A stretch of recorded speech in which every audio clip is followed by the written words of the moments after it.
ಕರ್ನಾಟಕ ರಾಜ್ಯದ ಎಲ್ಲ ನನ್ನ ಆತ್ಮೀಯ ಸ್ಪರ್ಧಾ ಮಿತ್ರ ನಮಸ್ಕರಿಸುತ್ತಾ ಇವತ್ತಿನ ವಿಷಯ ವಸ್ತುನೇ ಯಾವುದು ಅಂತಂದ್ರೆ ಭಾರತದ ಇತಿಹಾಸ ಅಥವಾ ಇಂಡಿಯನ್ ಹಿಸ್ಟ್ರಿ ಅಂತ ನೋಡ್ತೀವಿ. ಈ ಭಾರತದ ಇತಿಹಾಸ ಅಂದ್ರೆ ಏನು ಅಂತಂದ್ರೆ ಅಥವಾ ಇತಿಹಾಸ ಅಂದ್ರೆ ಏನು ಅಂತಂದ್ರೆ ಗತಿಸಿ ಹೋದ ಕಾಲಘಟ್ಟಗಳ ಬಗ್ಗೆ ಕ್ರಮಬದ್ಧವಾಗಿ ಕುರಿತು ನಾವು ಅಧ್ಯಯನ ಮಾಡಲಿಕ್ಕೆ ಏನಂತ ಕರಿಬೇಕು ಅಂತಂದ್ರೆ ಇತಿಹಾಸ ಅಂತ ಕರಿಬೇಕು. ಈ ಇತಿಹಾಸವನ್ನು ಅನುಕ್ರಮಣವಾಗಿ ಅಥವಾ ಕ್ರಮಬದ್ಧವಾಗಿ ಅಧ್ಯಯನ ಮಾಡಿರ್ತಕ್ಕಂಥ ಕೀರ್ತಿನ ಯಾರಿಗೆ ಸಲ್ತದ ಅಂತಂದ್ರೆ ಆ ಇತಿಹಾಸದ ಪಿತಾಮಹನಾಗಿರ್ತಕ್ಕಂಥ ಹೆರಾಡೋಟಸನಿಗೆ ಸಲ್ತದೆ. ಈ ಇತಿಹಾಸ ಎಂಬ ಪದ ಮೂಲತಃ ಯಾವ ಭಾಷೆಯಿಂದ ಉತ್ಪತ್ತಿ ಆಯಿತು ಅಂತಂದ್ರೆ ಅಥವಾ ಹಿಸ್ಟ್ರಿ ಎಂಬ ಪದ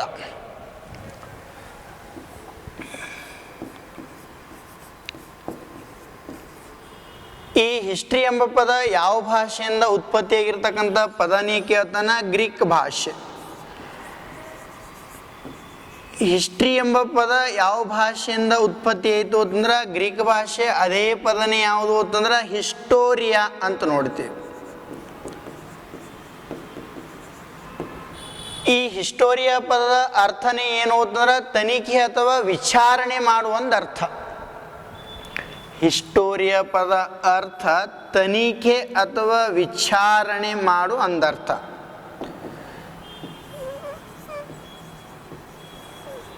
ತನಿಖೆ ಅಥವಾ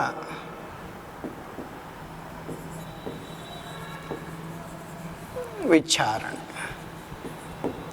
ಈ ಹಿಸ್ಟ್ರಿ ಎಂಬ ಪದ ಗ್ರೀಕ್ ಭಾಷೆ ಹಿಸ್ಟೋರಿ ಎಂಬ ಪದದಿಂದ ಉತ್ಪತ್ತಿ ಆಯಿತು. ನೆಕ್ಸ್ಟ್ ಹಿಸ್ಟೋರಿಯಾ ಪದ ಅರ್ಥ ತನಿಖೆ ಅಥವಾ ವಿಚಾರಣೆ ಮಾಡು ಎಂದರ್ಥ. ನೆಕ್ಸ್ಟ್ ಇತಿಹಾಸ ಎಂಬ ಪದ. ಈ ಇತಿಹಾಸ ಎಂಬ ಪದ ಯಾವ ಭಾಷೆಯಿಂದ ಉತ್ಪತ್ತಿ ಆಗಿರ್ತಕ್ಕಂಥ ಪದನೇ ಅಂತ ಕೇಳ್ತಾನ ಸಂಸ್ಕೃತ ಭಾಷೆ. ಈ ಸಂಸ್ಕೃತ ಭಾಷೆಯಲ್ಲಿ ಎರಡು ಪದಗಳು. ಒಂದು ಇತಿ, ಇತಿ ಎಂದರೆ ಹೀಗೆ. ನೆಕ್ಸ್ಟ್ ಹಾಸ, ನಡೆದಿತ್ತು. ಇತಿ ಅಂದರೆ ಹೀಗೆ, ಹಾಸ ಅಂದ್ರೆ ನಡೆದಿತ್ತು. ಹೀಗೊಂದು ದಿನಗಳ ಕಾಲಘಟ್ಟದಲ್ಲಿ ನಡೆದಿರ್ತಕ್ಕಂಥ ಘಟನೆ ಕುರಿತು ನಾವು ಅಧ್ಯಯನ ಮಾಡ್ಲಿಕ್ಕೆ ಏನಂತ ಕರಿಬೇಕು ಅಂತಂದ್ರೆ ಇತಿಹಾಸ ಅಂತ ಕರಿಬೇಕು. ಈ ಇತಿಹಾಸವನ್ನು ಅಧ್ಯಯನ ಮಾಡಿರ್ತಕ್ಕಂಥ ಕೀರ್ತಿ ಯಾವ ದೇಶಕ್ಕೆ ಸಲ್ತಂದ್ರೆ ಗ್ರೀಕ್ ದೇಶದ ವಿಜ್ಞಾನಿ ಆಗಿರ್ತಕ್ಕಂಥ ಹೆರಾಡೋಟಸ್ಗೆ ಸಲ್ತ. ಆತನನ್ನು ಇತಿಹಾಸದ ಪಿತಾಮಹ ಅಂತ ಕರೀತಾರೆ, ಫಾದರ್ ಆಫ್ ಹಿಸ್ಟ್ರಿ. ಆತನೇ ಯಾರು ಅಂತಂದ್ರೆ ಹೆರಾಡೋಟಸ್. ಈ ಹೆರಾಡೋಟಸ್ನ ಮೂಲತಃ ದೇಶನೇ ಯಾವುದಾಗಿತ್ತು ಅಂತಂದ್ರೆ ಈತ ಗ್ರೀಕ್ ದೇಶದ ಒಬ್ಬ ಇತಿಹಾಸ ತಜ್ಞ. ಅವನೇ ಯಾರು ಅಂತಂದ್ರೆ ಹೆರಾಡೋಟಸ್.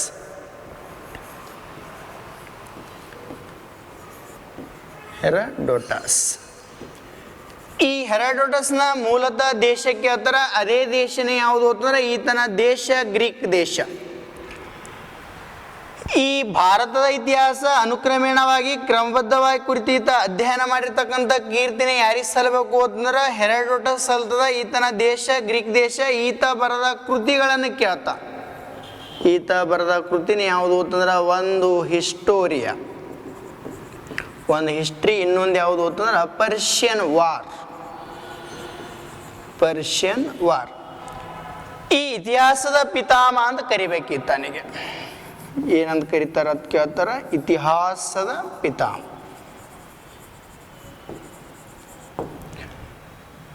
ನೆಕ್ಸ್ಟ್ ಇತಿಹಾಸದ ಕುರಿತು ಈತ ಹೇಳಿಕೆ ಏನು ನೀಡ್ದ ಅಂತಂದ್ರೆ ಹೇಳಿಕೆನೇ ಏನಾಗಿತ್ತು ಅಂತಂದ್ರೆ ಇತಿಹಾಸದ ಕುರಿತು ಹೇಳಿಕೆ ನೀಡ್ತಾನ. ಆತನೇ ಯಾರು ಅಂತಂದ್ರೆ ಹೆರಾಡೋಟಸ್. ಈತನನ್ನು ಭಾರತದ ಇತಿಹಾಸದ ಪಿತಾಮಹ ಅಂತ ಕರೀತಾರ. ಈತ ಹೇಳಿಕೆ ಏನಂತ ಹೇಳ್ದ ಅಂತಂದ್ರೆ ಮುಂದಿನ ಪೀಳಿಗೆಗಳು ನೆನಪಿಡಬೇಕಾದ ಮಹಾನ್ ವೀರರ ಕತೆ ಇತಿಹಾಸ ಅಂತ ಹೇಳಿಕೆ ನೀಡಿರ್ತಕ್ಕಂಥ ವ್ಯಕ್ತಿನೇ ಯಾರು ಅಂತಂದ್ರೆ ಹೆರಾಡೋಟಸ್.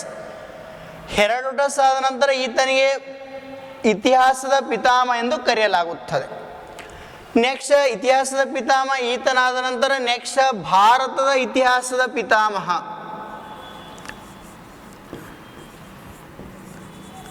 ಭಾರತದ ಇತಿಹಾಸದ ಪಿತಾಮಹ. ಈ ಭಾರತದ ಇತಿಹಾಸದ ಪಿತಾಮಹನೇ ಯಾರು ಅಂತಂದ್ರೆ ಕಲ್ಲಣ. ಈ ಕಲ್ಲಣ ಕೊಟ್ಟಿಲ್ಲ ಅಂತಂದ್ರೆ ಒಂದು ವೇಳೆ ಮೆಗಸ್ತಾನಿಸ್ ಅಂತ ಕೊಟ್ಟಿರ್ತಾನೆ.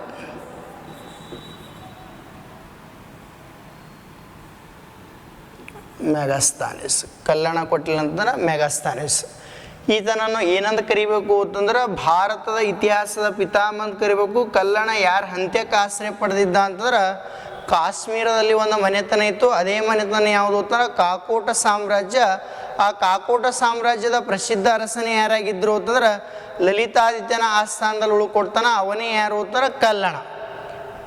ಈ ಕಲ್ಲಣ ಯಾರ ಅಂತ್ಯಕ್ಕೆ ಆಶ್ರಯ ಪಡೆದ ಅಥವಾ ಈತನಿಗೆ ಏನಂತ ಕರೀತಾರೆ ಅಂತಂದ್ರೆ ಕಾಶ್ಮೀರದ ಕವಿ ಅಂತ ಕರೀತಾರೆ.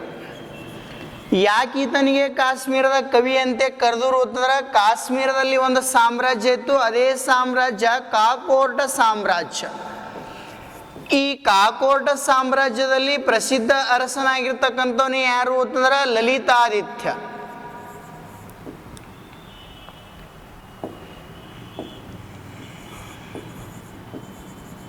ಈ ಲಲಿತಾದಿತ್ಯನ ಆಸ್ಥಾನದಲ್ಲಿ ಆಶ್ರಯ ಪಡೆದವರೇ ಯಾರು ಅಂತಂದ್ರೆ ಕಲ್ಲಣ. ಕಲ್ಲಣ ಕಾಶ್ಮೀರದಲ್ಲಿರ್ತಕ್ಕಂಥ ಕಾಕೋಟ ಸಾಮ್ರಾಜ್ಯದ ಅರಸನಾಗಿರ್ತಕ್ಕಂಥ ಲಲಿತಾದಿತ್ಯನ ಆಸ್ಥಾನದಲ್ಲಿ ಆಶ್ರಯನ ಪಡೆದುಕೊಂಡು ಆತನ ಆಸ್ಥಾನದಲ್ಲೇ ಉಳಿದುಕೊಂಡು ಒಂದು ಕೃತಿಯನ್ನು ಬರೆದ. ಅದೇ ಯಾವುದು ಅಂತಂದ್ರೆ ರಾಜತರಂಗಿಣಿ. ಈ ರಾಜತರಂಗಿಣಿ ಕೃತಿ ಏನನ್ನು ತಿಳಿಸುತ್ತದೆ ಅಂತಂದ್ರೆ 12ನೇ ಶತಮಾನದ ಕಾಶ್ಮೀರದ ಇತಿಹಾಸದ ಬಗ್ಗೆ ತಿಳಿಸ್ತದೆ ನಮಗೆ. ಎಷ್ಟನೇ ಶತಮಾನ ಅಂತ ಕೇಳ್ತಾರೆ? 12ನೇ ಶತಮಾನ.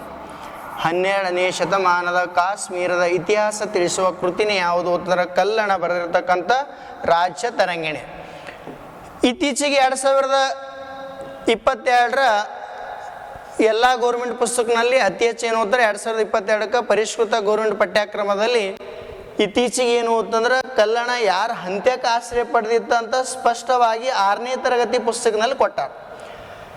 ಇತ್ತೀಚೆಗೆ ಅಪ್ಡೇಟ್ ಆಗಿರ್ತಕ್ಕಂಥ ಇವು ಪರಿಷ್ಕೃತ ಪುಸ್ತಕದಲ್ಲಿ. ಈ ಕಾಕೋಟ ಸಾಮ್ರಾಜ್ಯದ ಅರಸನೇ ಯಾರಿದ್ರು ಅಂತಂದ್ರೆ ಲಲಿತಾದಿತ್ಯ. ಲಲಿತಾದಿತ್ಯನ ಆಸ್ಥಾನದಲ್ಲಿ ಆಶ್ರಯ ಪಡೆದವನೇ ಕಲ್ಲಣ. ಕಲ್ಲಣ ಎಷ್ಟನೇ ಶತಮಾನದಲ್ಲಿ ಅಂತಂದ್ರೆ 12ನೇ ಶತಮಾನದಲ್ಲಿ ಒಂದು ಕೃತಿ ಬರೆದ. ಅದೇ ಕೃತಿ ರಾಜತರಂಗಿಣಿ. ಈತನನ್ನು ಏನಂತ ಕರಿಬೇಕು ಅಂತಂದ್ರೆ ಈತನನ್ನು ಭಾರತದ ಇತಿಹಾಸದ ಪಿತಾಮಹ ಅಂತ ಕರಿಬೇಕು. ಒಂದು ವೇಳೆ ಭಾರತ ಇತಿಹಾಸ ಪಿತಾಮಹ ಕಲ್ಲಣ ಕೊಟ್ಟಿಲ್ಲ ಅಂತಂದ್ರೆ ಭಾರತ ಇತಿಹಾಸ ಪಿತಾಮಹ ಅಂತ ಯಾರಿಗೆ ಟಿಕ್ ಮಾಡಬೇಕು ನಾವು ಅಂತಂದ್ರೆ ಮೆಗಾಸ್ಥಾನಿಸಂಗೆ ಟಿಕ್ ಮಾಡಬೇಕು. ಈ ಕಲ್ಲಣಗೊಬ್ಬ ಸಹೋದರ ಇದ್ದ. ಕಲ್ಲಣನ ಸಹೋದರನ ಯಾರು ಅಂತಂದ್ರೆ ಬಿಲ್ಲಣ. ಬಿಲ್ಲಣ ಯಾರ ಆಸ್ಥಾನದಾಗಿದ್ದ ಅಂತಂದ್ರೆ ಕರ್ನಾಟಕದಲ್ಲಿ ಕಲ್ಯಾಣಿ ಚಾಲುಕ್ಯರ ಅರಸನಾಗಿರ್ತಕ್ಕಂಥ 6ನೇ ವಿಕ್ರಮಾದಿತ್ಯನ ಆಸ್ಥಾನದಲ್ಲಿ ಆಶ್ರಯನ ಪಡೆದಿರ್ತಾನೆ. ಯಾರು ಅಂತಂದ್ರೆ ಕಲ್ಲಣನ ಸಹೋದರನಾಗಿರ್ತಕ್ಕಂಥ ಬಿಲ್ಲಣ.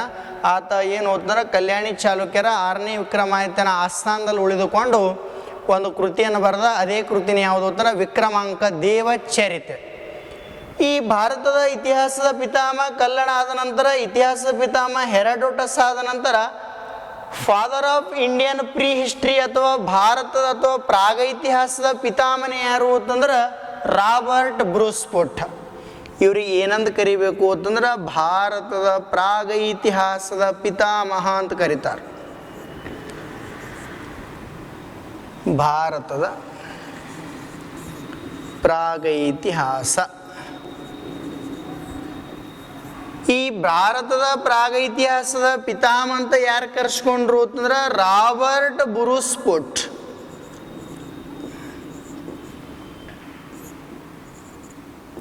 Robert Bruce Foote. ಇವ್ರಿಗೆ ಏನಂತ ಕರಿಬೇಕು ಅಂತಂದ್ರೆ father of Indian prehistory. ಈ ಪ್ರೀ ಹಿಸ್ಟ್ರಿ ಆದ ನಂತರ ನೆಕ್ಸ್ಟ್ ಹಳೆ ಶಿಲಾಯುಗ ಅಂತ ನೋಡ್ತೀವಿ. ಈ ಹಳೆ ಶಿಲಾಯುಗಕ್ಕೆ ಸಂಬಂಧಪಟ್ಟಿರ್ತಕ್ಕಂಥ ಕರ್ನಾಟಕದ ಒಂದು ಸ್ಥಳ ಅದೇ ಯಾವುದು ಅಂತಂದ್ರೆ ರಾಯಚೂರು. ರಾಯಚೂರು ಜಿಲ್ಲೆ ಯಾವುದು ಅಂತಂದ್ರೆ ಲಿಂಗಸೂರಿನಲ್ಲಿ ಇದೇ ರಾಬರ್ಟ್ ಬ್ರೂಸ್ಫುಟ್ ಅವರು ಏನನ್ನು ಪತ್ತೆ ಹಚ್ಚಿದ್ರು ಅಂತಂದ್ರೆ ಕೈ ಕೊಡಲಿಯನ್ನು ಪತ್ತೆ ಹಚ್ತಾರೆ. ಕೈ ಕೊಡಲಿ. ಇವ್ರಿಗೆ ಆದ ಕಾರಣಕ್ಕಾಗಿ ಏನಂತ ಕರೆದ್ರು ಅಂತಂದ್ರೆ ಭಾರತದ ಪ್ರಾಗ ಇತಿಹಾಸದ ಪಿತಾಮಹನೇ ಯಾರು ಅಂತಂದ್ರೆ Robert Bruce Foote, father of Indian prehistory ಅಂತ ಕರೀತಾರೆ. ನೆಕ್ಸ್ಟ್ ಹಳೆ ಶಿಲಾಯುಗದಲ್ಲಿ ಮಾನವ ಅತಿ ಹೆಚ್ಚಾಗಿ ಏನು ಅಂತಂದ್ರೆ ಕಲ್ಲಿನ ಆಯುಧಗಳನ್ನು ಈ ಕಲ್ಲಿನ ವಸ್ತುಗಳನ್ನು ಏನು ಮಾಡ್ಕೊಳ್ತಿದ್ದ ಅಂತಂದ್ರೆ ಆಯುಧಗಳಾಗಿ ಮಾಡ್ಕೊತಿದ್ದ. ಅದು ಪತ್ತೆ ಹಚ್ಚಿರ್ತಕ್ಕಂಥ ವ್ಯಕ್ತಿನೇ ಯಾರು ಅಂತ ರಾಬರ್ಟ್ ಬ್ರೂಸ್ಫುಟ್. ಹಳೆ ಶಿಲಾಯುಗಕ್ಕೆ ಸಂಬಂಧಪಟ್ಟಿರ್ತಕ್ಕಂಥ ಸ್ಥಳನೇ ಯಾವುದು ಅಂತಂದ್ರೆ ಕರ್ನಾಟಕ ರಾಯಚೂರು ಜಿಲ್ಲೆ ಲಿಂಗಸೂರಿನಲ್ಲಿ ಏನನ್ನು ಪತ್ತೆ ಹಚ್ಚಿದ್ರು ಅಂತಂದ್ರೆ ಕೈ ಕೊಡಲಿಯನ್ನು ಪತ್ತೆ ಹಚ್ಚಿದ್ರು. ಇದಾದ ನಂತರ ನಮಗೆ ಭಾರತದ ಇತಿಹಾಸ ತಿಳಿಬೇಕಾಯಿತು ಅಂತಂದ್ರೆ ಮುಖ್ಯವಾಗಿರ್ತಕ್ಕಂಥದ್ದು ಏನು ಅಂತಂದ್ರೆ ಏನು ಗೊತ್ತಿರಬೇಕು ಅಂತಂದ್ರೆ ಆಧಾರಗಳನ್ನು ಗೊತ್ತಿರಬೇಕು. ಆಧಾರವಿಲ್ಲದೆ ಇತಿಹಾಸ ಇಲ್ಲ. ಈ ಆಧಾರಗಳನ್ನು ಕಡ್ಡಾಯವಾಗಿ ಗೊತ್ತಿದ್ದ ನಂತರ ನೆಕ್ಸ್ಟ್ ಏನು ಅಂತಂದ್ರೆ ಇತಿಹಾಸ ನಾವು ನಂಬಲು ಸಾಧ್ಯವಾಗ್ತದೆ, ಇಲ್ಲ ಅಂತಂದ್ರೆ ಆಗಲ್ಲ, ರೈಟ್ ರೀ. ಇದಾದ ನಂತರ ನೆಕ್ಸ್ಟ್ ಏನು ಅಂತಂದ್ರೆ ನಮಗೆ ಇತಿಹಾಸ ಗೊತ್ತಾಗಬೇಕು ಅಂತಂದ್ರೆ ಆಧಾರಗಳನ್ನು ಗೊತ್ತಿರಬೇಕು. ನೆಕ್ಸ್ಟ್ ಏನು ಅಂತಂದ್ರೆ ಆಧಾರಗಳು.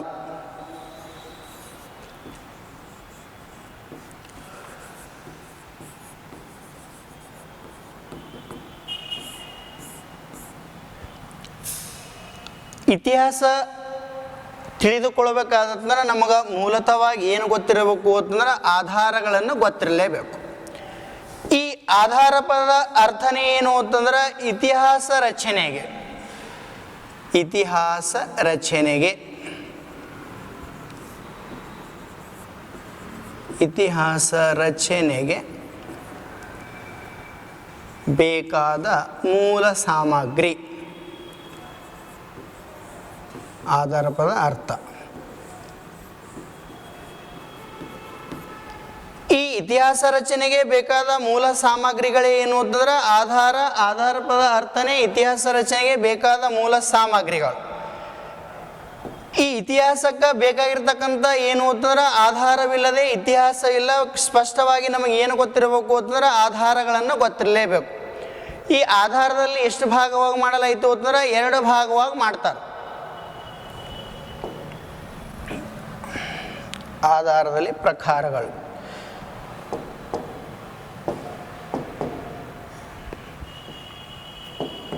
ಈ ಆಧಾರದಲ್ಲಿ ಎಷ್ಟು ಭಾಗವಾಗಿ ಮಾಡಿದ್ರು ಅಂತಂದ್ರೆ 2 ಭಾಗವಾಗಿ ಮಾಡಲಾಯಿತು.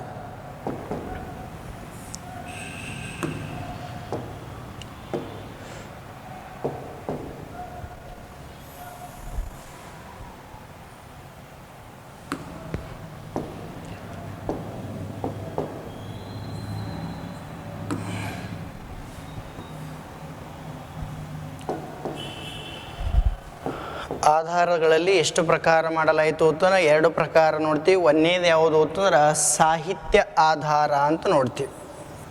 ಒಂದು ಯಾವ ಆಧಾರಕ್ಕೆ ಹೇಳ್ತಾನೆ? ಸಾಹಿತ್ಯ ಆಧಾರ.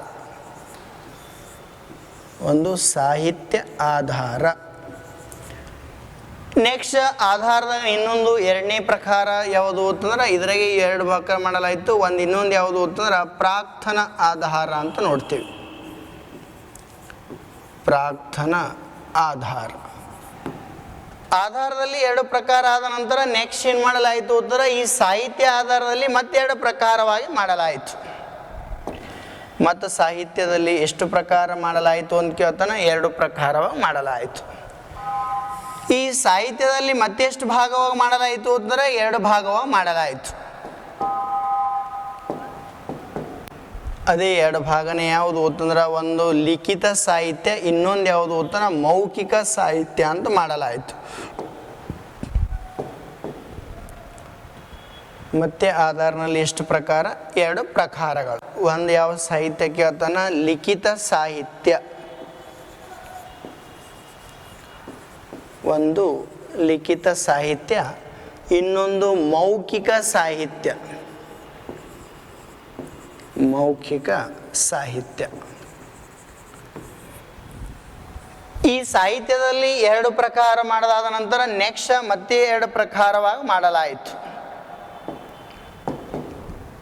ಈ ಸಾಹಿತ್ಯದಲ್ಲಿ 2 ಪ್ರಕಾರವಾಗಿ ಮಾಡಲಾಯಿತು. ಒಂದು ಯಾವುದು ಅಂತಂದ್ರೆ ಲಿಖಿತ ಸಾಹಿತ್ಯ, ಇನ್ನೊಂದು ಯಾವುದು ಅಂತಂದ್ರೆ ಮೌಖಿಕ ಸಾಹಿತ್ಯ. ಮತ್ತು ಈ ಲಿಖಿತ ಸಾಹಿತ್ಯದಲ್ಲಿ ಮತ್ತೆಷ್ಟು ಪ್ರಕಾರ ಮಾಡಲಾಯಿತು ಅಂತಂದ್ರೆ 2 ಪ್ರಕಾರವಾಗಿ ಮಾಡಲಾಯಿತು.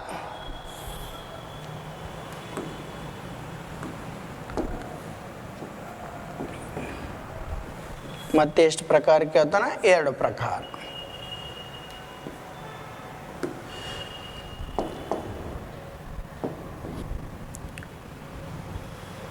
ಒಂದು ದೇಶೀಯ ಸಾಹಿತ್ಯ,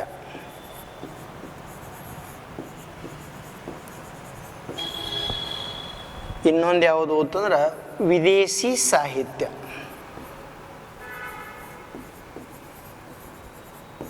ವಿದೇಶಿ ಸಾಹಿತ್ಯ. ನೆಕ್ಸ್ಟ್ ಇದಾದ ನಂತರ ಮೌಖಿಕ ಸಾಹಿತ್ಯದಲ್ಲಿ 4 ಪ್ರಕಾರವಾಗಿ ಮಾಡಲಾಯಿತು.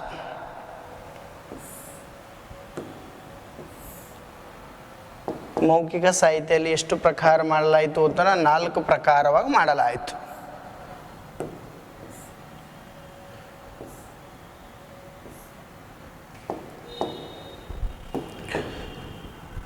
ಮೌಖಿಕದಲ್ಲಿ ಎಷ್ಟು ಪ್ರಕಾರ ಅಂತ 4 ಪ್ರಕಾರ.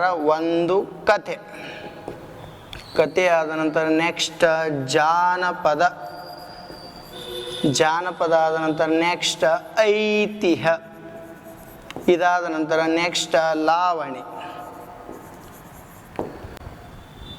ಇದಾದ ನಂತರ ಪ್ರಾರ್ಥನಾ ಆಧಾರದಲ್ಲಿ ಒಟ್ಟು ಪ್ರಕಾರಗಳ ಸಂಖ್ಯೆ ಕೇಳ್ತಾನ. ಪ್ರಾರ್ಥನಾ ಆಧಾರದಲ್ಲಿ 4 ಪ್ರಕಾರವಾಗಿ ಮಾಡಲಾಯಿತು. ಪ್ರಾರ್ಥನಾ ಆಧಾರದಲ್ಲಿ ಎಷ್ಟು ಪ್ರಕಾರಗಳು ಕೇಳ್ತಾನ? 4 ಪ್ರಕಾರ.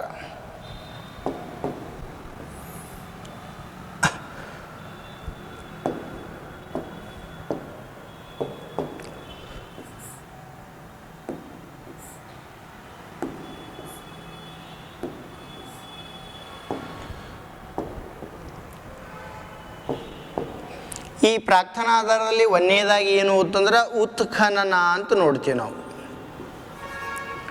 ಉತ್ಖನನ ಆದ ನಂತರ ನೆಕ್ಸ್ಟ್ ಸ್ಮಾರಕಗಳು, ಸ್ಮಾರಕ ಆದ ನಂತರ ನೆಕ್ಸ್ಟ್ ನಾಣ್ಯ, ನಾಣ್ಯ ಆದ ನಂತರ ನೆಕ್ಸ್ಟ್ ಶಾಸನ. ಆಧಾರವಿಲ್ಲದೆ ಇತಿಹಾಸ ಇಲ್ಲ. ಈ ಆಧಾರಗಳು ಮಾನವನ ದೇಹದ ಅಸ್ಥಿ ಪಂಜರಕ್ಕೆ ಹೋಲಿಸಲಾಗಿದೆ. ಈ ಭಾರತದ ಇತಿಹಾಸ ರಚನೆಗೆ ನಮಗೆ ಬೇಕಾಗಿರ್ತಕ್ಕಂಥ ಇತಿಹಾಸ ರಚನೆಗೆ ಬೇಕಾದ ಮೂಲ ಸಾಮಗ್ರಿನೇ ಯಾವುದು ಅಂತಂದ್ರೆ ಆಧಾರಗಳು. ಆಧಾರವಿಲ್ಲದೆ ಇತಿಹಾಸ ಇಲ್ಲ. ಈ ಆಧಾರವಿಲ್ಲದೆ ಇತಿಹಾಸ ಇಲ್ಲ. ನೆಕ್ಸ್ಟ್ ಏನು ಅಂತಂದ್ರೆ ಆಧಾರಗಳಿದ್ದಾಗ ಮಾತ್ರ ನಾವು ಇತಿಹಾಸ ನಂಬಲು ಸಾಧ್ಯ. ಬಿಜಾಪುರದ ಗೋಲ್ ಗುಮ್ಮಟ ಆನಂದ್ ಮಾಸ್ತರ್ ಕಡಿಸ್ಯಾನ್ ಅಂತ ನಂಬಲು ಸಾಧ್ಯವೇ ಇಲ್ಲ. ಅದಕ್ಕೆ ಏನು ಬೇಕು ಅಂತ ಆಧಾರಗಳನ್ನು ಬೇಕು. ಈ ಆಧಾರನಲ್ಲಿ ಎಷ್ಟು ಭಾಗ ಮಾಡಲಾಯಿತು ಅಂತಂದ್ರೆ 2 ಭಾಗ ಮಾಡಲಾಯಿತು. ಒಂದು ಸಾಹಿತ್ಯ ಆಧಾರ, ಇನ್ನೊಂದು ಯಾವುದು ಅಂತಂದ್ರೆ ಪ್ರಾರ್ಥನಾ ಆಧಾರ. ಇದಕ್ಕೆ ಇನ್ನೊಂದು ಹೆಸರು ಪುರಾತತ್ವ ಆಧಾರ ಅಂತ ಕರೀತಾರೆ. ಈ ಸಾಹಿತ್ಯ ಆಧಾರದಲ್ಲಿ ಮತ್ತೆಷ್ಟು ಭಾಗವಾಗಿ ಮಾಡಲಾಯಿತು ಅಂತಂದ್ರೆ 2 ಭಾಗವಾಗಿ ಮಾಡ್ತೇವೆ. ಒಂದು ಯಾವುದು ಅಂತಂದ್ರೆ ಲಿಖಿತ ಸಾಹಿತ್ಯ, ಇನ್ನೊಂದು ಏನು ಅಂತಂದ್ರೆ ಮೌಖಿಕ ಸಾಹಿತ್ಯ ಅಂತ ನೋಡ್ತೀವಿ. ನೆಕ್ಸ್ಟ್ ಸಾಹಿತ್ಯ ಆಧಾರದಲ್ಲಿ 2 ಭಾಗ ಮಾಡಿದಾದ ನಂತರ ಮತ್ತು ಲಿಖಿತ ಸಾಹಿತ್ಯದಲ್ಲಿ ಮತ್ತೆಷ್ಟು ಭಾಗವಾಗಿ ಮಾಡಲಾಯಿತು ಅಂತಂದ್ರೆ 2 ಭಾಗವಾಗಿ ಮಾಡಲಾಯಿತು. ಒಂದು ದೇಶೀಯ ಸಾಹಿತ್ಯ, ಇನ್ನೊಂದು ವಿದೇಶಿ ಸಾಹಿತ್ಯ. ನೆಕ್ಸ್ಟ್ ಅದೇ ಸಾಹಿತ್ಯ ಆಧಾರದಲ್ಲಿ 2 ಭಾಗ ಮಾಡಿದಾದ ನಂತರ ಮೌಖಿಕ ಸಾಹಿತ್ಯದಲ್ಲಿ ಮತ್ತೆಷ್ಟು ಪ್ರಕಾರ ಮಾಡಲಾಯಿತು ಅಂತಂದ್ರೆ 4 ಪ್ರಕಾರವಾಗಿ ಮಾಡ್ತೇವೆ. ಒಂದು ಕತೆ, ಜಾನಪದ, ಐತಿಹ್ಯ, ಲಾವಣಿ. ನೆಕ್ಸ್ಟ್ ಇದಾದ ನಂತರ ಪ್ರಾರ್ಥನಾ ಆಧಾರದಲ್ಲಿ ಎಷ್ಟು ಪ್ರಕಾರ ಮಾಡಲಾಯಿತು ಅಂತಂದ್ರೆ 4 ಪ್ರಕಾರ. ಒಂದು ಉತ್ಖನನ, ಸ್ಮಾರಕ, ನಾಣ್ಯ, ಶಾಸನ. ಈ ಸಾಹಿತ್ಯ ಆಧಾರ ನೋಡಿದಾಗ ನಾವು ಲಿಖಿತ ಸಾಹಿತ್ಯ ನೋಡ್ತೇವೆ. ಲಿಖಿತ ಸಾಹಿತ್ಯದಾಗ 2 ಪ್ರಕಾರ ಮಾಡಿದೆವು. ಒಂದು ದೇಶೀಯ ಸಾಹಿತ್ಯ, ಇನ್ನೊಂದು ವಿದೇಶಿ ಸಾಹಿತ್ಯ. ಅಥವಾ ಇದು GPSTR ಎಕ್ಸಾಮ್ಗೆ 2 ರಿಂದ 3 ಮಾರ್ಕ್ಸ್ ವರ್ಗೀಕರಿಸಿ ಎಂದು ಕೊಟ್ಟಿರ್ತಾನೆ. ಆಧಾರಗಳನ್ನು ವರ್ಗೀಕರಿಸಿ, ಅದಕ್ಕೂ ಇಂಪಾರ್ಟೆಂಟ್ ಇದು. ಇದಾದ ನಂತರ ನೆಕ್ಸ್ಟ್ ಏನು ಅಂತ ಲಿಖಿತ ಸಾಹಿತ್ಯದಲ್ಲಿ ಎಷ್ಟು ಭಾಗವಾಗಿ ಮಾಡಲಾಯಿತು ಅಂದರೆ 2 ಭಾಗ. ಒಂದು ದೇಶೀಯ ಸಾಹಿತ್ಯ, ಇನ್ನೊಂದು ವಿದೇಶಿ ಸಾಹಿತ್ಯ.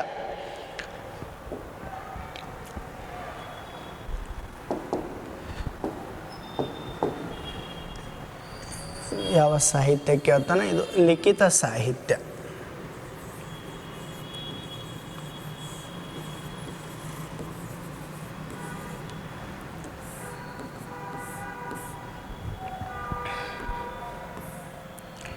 ಈ ಲಿಖಿತ ಸಾಹಿತ್ಯದಲ್ಲಿ ಎಷ್ಟು ಭಾಗವಾಗಿ ಮಾಡಲಾಯಿತು ಕೇಳ್ತಾನೆ? 2 ಭಾಗ.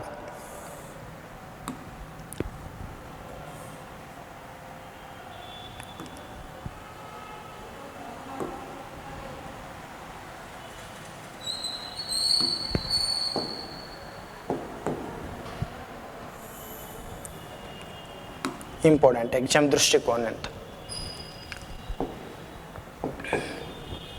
ಲಿಖಿತ ಸಾಹಿತ್ಯದಲ್ಲಿ ಒಟ್ಟು ಭಾಗಗಳ ಸಂಖ್ಯೆ ಕೇಳ್ತಾನೆ 2 ಭಾಗವಾಗಿ ಮಾಡಲಾಯಿತು. ಒಂದು ಯಾವ ಸಾಹಿತ್ಯ ಕೇಳ್ತಾನ? ವಿದೇಶಿ ಸಾಹಿತ್ಯ. ಫಸ್ಟ್ ದೇಶೀಯ ಸಾಹಿತ್ಯ.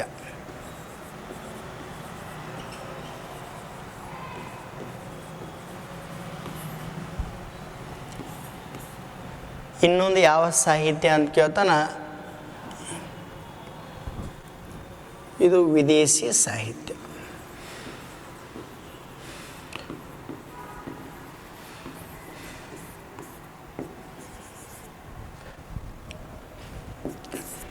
ಲಿಖಿತ ಸಾಹಿತ್ಯದಲ್ಲಿ ಎರಡು ಭಾಗವು ಮಾಡಿದೆ. ಒಂದು ಯಾವ ಸಾಹಿತ್ಯ ಅಂತಂದ್ರೆ ಒಂದು ದೇಶೀಯ ಸಾಹಿತ್ಯ, ಇನ್ನೊಂದು ನಾವು ಯಾವ ಸಾಹಿತ್ಯ ಅಂತ ಕರಿಬೇಕು ಅಂತಂದ್ರೆ ವಿದೇಶಿ ಸಾಹಿತ್ಯ. ಈ ದೇಶೀಯ ಸಾಹಿತ್ಯಕ್ಕೆ ಅಂತಂದ್ರೆ ಭಾರತೀಯರಿಂದ ರಚನೆವಾಗಿರ್ತಕ್ಕಂಥ ಸಾಹಿತ್ಯವನ್ನು ನಾವು ಎಂಥ ಸಾಹಿತ್ಯ ಅಂತ ಕರಿಬೇಕು ಅಂತಂದ್ರೆ ದೇಶೀಯ ಸಾಹಿತ್ಯ ಅಂತ ಕರಿಬೇಕು.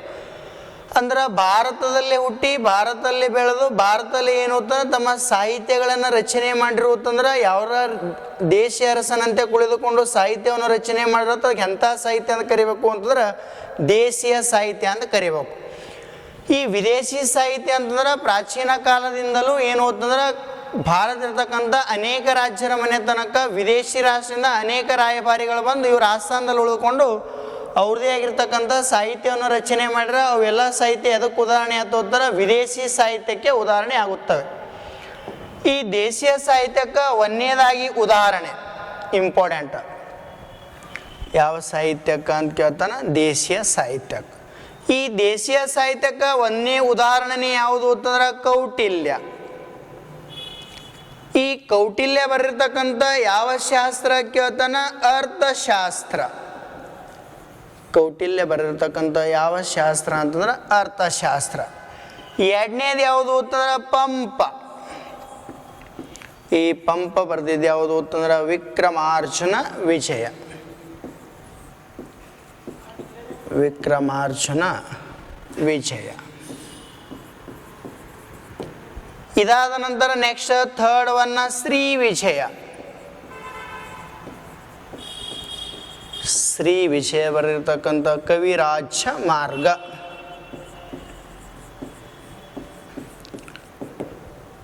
ನೆಕ್ಸ್ಟ್ ಕಲ್ಲಣ. ಈ ಕಲ್ಲಣ ಬರೆದಿರ್ತಕ್ಕಂಥ ರಾಜ್ಯ ತರಂಗಿಣಿ. ನೆಕ್ಸ್ಟ್ ಈತನ ಸಹೋದರನಾಗಿರ್ತಕ್ಕಂಥ ಬಿಲ್ಲಣ. ಈ ಬಿಲ್ಲಣ ಬರೆದಿರ್ತಕ್ಕಂಥ ವಿಕ್ರಮಾಂಕ ದೇವಚರಿತೆ. ವಿಕ್ರಮಾಂಕ ದೇವಚರಿತೆ. ನೆಕ್ಸ್ಟ್ ಅಶ್ವಘೋಷ. ಈ ಅಶ್ವಘೋಷ ಬರೆದಿರ್ತಕ್ಕಂಥ ಬುದ್ಧ ಚರಿತೆ. ಇದಾದ ನಂತರ ನೆಕ್ಸ್ಟ್ ವಿಶಾಖದತ್ತ.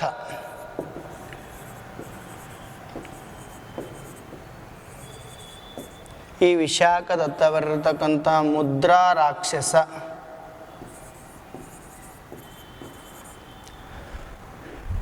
ನೆಕ್ಸ್ಟ್ ಇದಾದ ನಂತರ ಶೂದ್ರಕ. ಶೂದ್ರಕ ಬರೆದಿರ್ತಕ್ಕಂಥ ಮೃಚ್ಛಕಟಿಕ. ಮೃಚ್ಛಕಟಿಕ ಮತ್ತು ದೇವಿ ಚಂದ್ರಗುಪ್ತಂ ನಾಟಕ.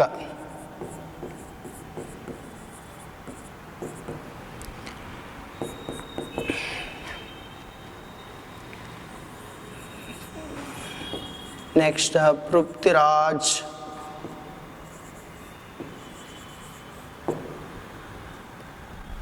ಪೃಥ್ವಿರಾಜ್ ರಾಸೋ ಬರೆದವರು ಯಾರು ಅಂತಂದ್ರೆ ಚಾಂದ್ ಬರ್ದಾಯಿ.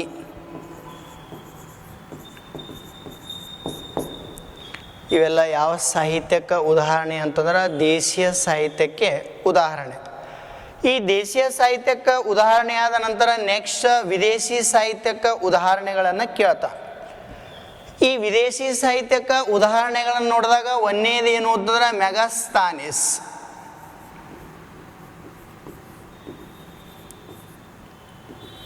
ಈ ಮೆಗಾಸ್ಥಾನಿಸ್ ಬರೆದಿರ್ತಕ್ಕಂಥದ್ದು ಯಾವುದು ಅಂತಂದ್ರೆ ಇಂಡಿಕಾ ಕೃತಿ. ಮೆಗಾಸ್ಥಾನಿಸ್ನ ಇಂಡಿಕಾ. ನೆಕ್ಸ್ಟ್ ಫಾಯಾನ್. ಈ ಫಾಯಾನ್ ಬರೆದಿರ್ತಕ್ಕಂಥ ಘೋ ಕೋ ಕಿ ಅನ್ನಬೇಕು. ಘೋ ಕೋ ಕಿ. ಇದಾದ ನಂತರ ನೆಕ್ಸ್ಟ್ ಹುಯನ್ಸ್ ಥ್ಯಾಂಕ್ಸ್.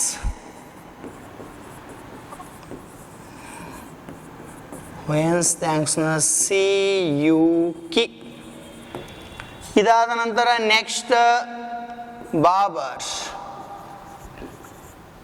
ಬಾಬರ್ ಬಾಬರ್ ನಾಮ. ಇದಾದ ನಂತರ ನೆಕ್ಸ್ಟ್ ಟಾಲೆಮೆ ಜಿಯೋಗ್ರಾಫಿ. ಇದಾದ ನಂತರ ನೆಕ್ಸ್ಟ್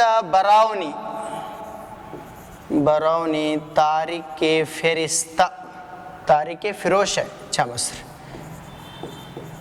ತಾರಿಕೆ ಫಿರೋಜ್ ಶಾಹಿ. ನೆಕ್ಸ್ಟ್ ಫೆರಿಸ್ತಾ ಬರ್ದಿದ್ದು ಯಾವುದು ಅಂತಾರ ತಾರಿಕೆ ಫೆರಿಸ್ತಾ. ಇವೆಲ್ಲ ಯಾವ ಸಾಹಿತ್ಯಕ್ಕೆ ಉದಾಹರಣೆ ಅಂತ ಕೇಳ್ತಾನ, ಇದು ವಿದೇಶಿ ಸಾಹಿತ್ಯಕ್ಕೆ ಉದಾಹರಣೆ. ಈ ದೇಶೀಯ ಸಾಹಿತ್ಯಕ್ಕೆ ಉದಾಹರಣೆಗಳು ನೋಡಿದಾಗ ಒಂದು ಕೌಟಿಲ್ಯನ ಅರ್ಥಶಾಸ್ತ್ರ, ಪಂಪನ ವಿಕ್ರಮಾರ್ಜುನ ವಿಜಯ, ಶ್ರೀ ವಿಜಯನ ಕವಿರಾಜ್ಯ ಮಾರ್ಗ, ನೆಕ್ಸ್ಟ್ ಕಲ್ಲಣನ ರಾಜ್ಯತರಂಗಿಣಿ, ಬಿಲ್ಲಣನ ವಿಕ್ರಮಾಂಕ ದೇವಚರಿತೆ, ಅಶ್ವಘೋಷನ ಬುದ್ಧ ಚರಿತೆ, ವಿಶಾಖದತ್ತನ ಮುದ್ರಾ ರಾಕ್ಷಸ, ಶೂದ್ರಕನ ಮೃಚ್ಛಕಟಿಕ ಮತ್ತು ದೇವಿ ಚಂದ್ರಗುಪ್ತ ನಾಟಕ. ಈ ಚಾಂದ್ ಬರ್ದಾಯಿ ಬರೆದಿರ್ತಕ್ಕಂಥದ್ದು ಯಾವುದು ಅಂತಂದ್ರೆ ಪೃಥ್ವಿರಾಜ್ ರಾಸು. ಇವೆಲ್ಲ ಎದಕ್ಕೆ ಉದಾಹರಣೆಗಳಾಗ್ತವೆ ಅಂತಂದ್ರೆ ದೇಶೀಯ ಸಾಹಿತ್ಯಕ್ಕೆ ಉದಾಹರಣೆಗಳು. ಈ ವಿದೇಶಿ ಸಾಹಿತ್ಯಕ್ಕೆ ಉದಾಹರಣೆಗಳು ನೋಡಿದಾಗ ಮೆಗಾಸ್ತಾನಿಸ್ ಬರೆದಿರ್ತಕ್ಕಂಥ ಇಂಡಿಕಾ, ಫಾಯನ್ ಬರೆದಿರ್ತಕ್ಕಂಥ ಗೋಕೋಕಿ, ಹುಯನ್ಸ್ ಥ್ಯಾಂಕ್ಸ್ ಬರೆದಿರ್ತಕ್ಕಂಥ ಸಿವಿಕಿ, ಬಾಬರ್ ಬರೆದಿರ್ತಕ್ಕಂಥ ಬಾಬರ್ ನಾಮ ಅಥವಾ ತುಜಾಕೆ ಬಾಬರಿ, ಟಾಲೆ ಬರೆದಿರ್ತಕ್ಕಂಥ ಜಿಯೋಗ್ರಾಫಿ, ಬರೌನಿ ಬರೆದಿರ್ತಕ್ಕಂಥ ತಾರಿಕೆ ಫಿರೋಜ್ ಶಾಹಿ, ಫೆರಿಸ್ತಾ ಬರೆದಿರ್ತಕ್ಕಂಥ ತಾರಿಕೆ ಫೆರಿಸ್ತಾ. ಇವೆಲ್ಲ ಎಕ್ಸಾಮ್ ದೃಷ್ಟಿಕೋನದಿಂದ ಇಂಪಾರ್ಟೆಂಟ್. ನೆಕ್ಸ್ಟ್ ಏನು ಅಂತಂದ್ರೆ ಈ ಸಾಹಿತ್ಯ ಆಧಾರದಾಗ 2 ಭಾಗ ಮಾಡಲಾಯಿತು. ಲಿಖಿತ ಸಾಹಿತ್ಯಕ್ಕೆ ಉದಾಹರಣೆ ಬರೆದೀನಿ. ಆದ ನಂತರ ನೆಕ್ಸ್ಟ್ ಏನು ಅಂತಾರೆ ಮೌಖಿಕ ಸಾಹಿತ್ಯ ಅಂತಾರೆ. ಜನರ ಬಾಯಿಂದ ಬಾಯಿಗೆ ಬಂದು ಹೋಗಿರ್ತಕ್ಕಂಥ ಸಾಹಿತ್ಯಕ್ಕೆ ನಾವು ಎಂಥ ಸಾಹಿತ್ಯ ಅಂತ ಕರಿಬೇಕು ಅಂದ್ರೆ ಮೌಖಿಕ ಸಾಹಿತ್ಯ ಅಂತ ಕರಿಬೇಕು. ಈ ಕಥೆ ಅಂದ್ರೆ ಜನರ ಬಾಯಿಂದ ಬಂದ, ಜಾನಪದ ಅಂತಂದ್ರೆ ಇದು ಜನರ ಬಾಯಿಂದ ಐತಿಹ್ಯ ಅಂತಂದ್ರೆ ಏನು ಅಂತಾರೆ ಸ್ಥಳೀಯ ಪುರಾಣಗಳು. ಸ್ಥಳೀಯ ಪುರಾಣ, ಈ ಸ್ಥಳೀಯ ಪುರಾಣಕ್ಕೂ ಉದಾಹರಣೆಗಳೇನು ಅಂತಂದ್ರೆ ಆ ಸ್ಥಳಗಳು ಐತಿಹಾಸಿಕವಾಗಿ ಅದರೇ ಆಗಿರ್ತಕ್ಕಂಥ ಏನು ಅಂತಂದ್ರೆ ಒಂದು ಇತಿಹಾಸನ ಹೊಂದಿರಬೇಕು. ಉದಾಹರಣೆಗೆ ಏನು ಅಂತಂದ್ರೆ ಶ್ರವಣ ಬೆಳಗೋಳ. ಈ ಶ್ರವಣ ಬೆಳಗೋಳ ತಂದೆಯಾಗಿರ್ತಕ್ಕಂಥ ಏನು ಅಂತಂದ್ರೆ ಐತಿಹ್ಯನ್ನು ಹೊಂದಿದೆ ಅಥವಾ ಸ್ಥಳೀಯ ಪುರಾಣ ಅಂತ ಕರೀತಾರೆ.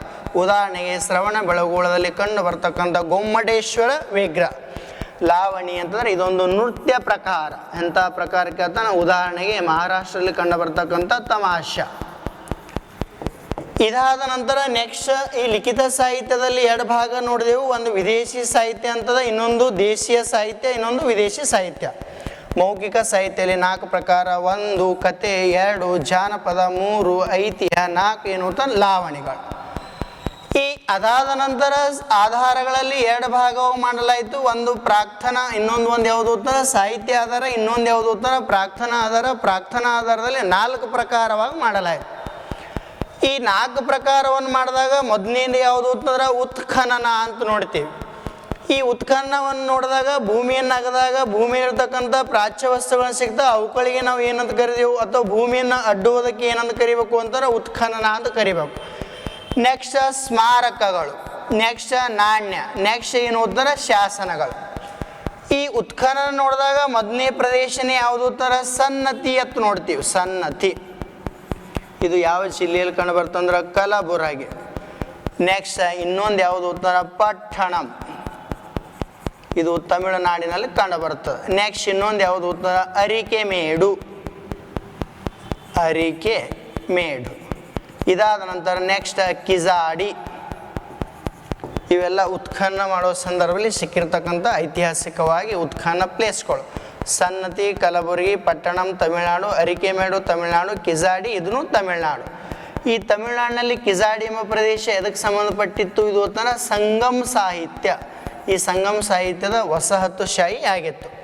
ಇದಾದ ನೋಡಿದಾಗ ನೆಕ್ಸ್ಟ್ ಪ್ರಾರ್ಥನಾ ಆಧಾರದಲ್ಲಿ 4 ಪ್ರಕಾರವಾಗಿ ನೋಡ್ತೀವಿ. ನೆಕ್ಸ್ಟ್ 2ನೇದು ಯಾವುದು ಉತ್ತರ ಸ್ಮಾರಕಗಳಂತ ನೋಡ್ತೀವಿ. ಈ ಸ್ಮಾರಕಗಳನ್ನು ನೋಡಿದಾಗ ಮೊದಲನೇದೇನು ಅಂತಂದ್ರೆ ಸ್ಮಾರಕ ನೋಡಿದಾಗ ಮೊದಲನೇದು ಯಾವುದು ಅಂತಂದ್ರೆ ತಾಜ್ ಮಹಲ್. ಈ